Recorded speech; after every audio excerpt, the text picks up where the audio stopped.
Nama jurusan gue Globalized Muslim World. Udah hampir setahun belajar bahasa Persia dan juga Syria. Itu Halo, kali ini masih bersama saya Sultan di Edinburgh yang berangin ini. Dan sekarang kita ditemani oleh Mas Egi Tanadi. Ya, Egi. Dari jurusan apa, Mas? Nama jurusan gue Globalized Muslim World di Edinburgh University di program Al-Walid. Jadi Globalized Muslim World itu berarti dunia Muslim global. Kenapa Mas milih di jurusan itu dan kenapa di sini? Aku diterima di program dual degree antara Edinburgh dengan kampus Indonesia, Universitas Islam Internasional Indonesia di jurusan studi Islam. Jadi ini tahun kedua aku studi S2 di sini. Tahun pertama kemarin kami juga studi di Indonesia. Ya, ini program dual degree pertama studi Islam yang di Indonesia sama Kemenak. Kenapa Mas ngambil jurusan itu, Mas?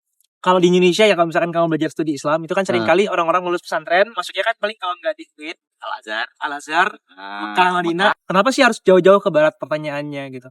Nah, kalau misalkan kamu ngaji di pesantren, let's say kamu ngaji akidah nih atau ngaji tentang tauhid, ketuhanan ya, bahwa kitab yang kamu baca di pesantren, kamu kaji lagi di kampus Mudia IN atau di Madinah atau di Mesir. Oke. Nah, sedangkan kalau di barat itu kamu akan diajak buat kamu baca kitab ini. So, bagaimana kalau misalkan kitab ini juga dibaca oleh orang-orang selain kamu, dibaca oleh orang-orang non-muslim misalnya, orang-orang let's say fisikawan atau biologis. Apakah orang-orang biolog itu bisa relate dengan ilmu biologinya dengan tauhid? Oke. Apakah orang-orang fisikawan bisa relate dengan ilmu fisikanya dengan tauhid? Let's say. Oke.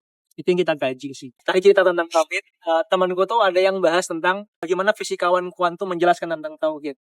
Dan itu cuma bisa dibahas let's say di Edinburgh dan kampus-kampus barat. Kalau misalkan kita bawa itu ke UIN, kan jurusan agama ngapain bawa fisikawan, ngapain bawa STEM. So membuka peluang untuk melakukan studi yang lintas disiplin sih, dan itu menurutku Misalnya selama di Edinburgh gimana, Mas? seru. Aku suka banget dengan cuacanya enggak ya. Cuma cuacanya dingin banget. Ini aja kita udah mulai masuk spring tapi tetap dingin dan berangin.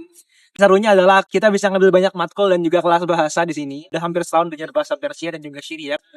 Itu dua bahasa yang memang masih jarang dipelajari di Indonesia. Kita kan seringkali kalau misalkan anak-anak pondokan tuh paling bahasa Arab, bahasa Jawi atau Inggris ya. Sekian dari kami dari Edinburgh yang masih berangin dan masih kelabu, tapi kita hati tidak kelabu.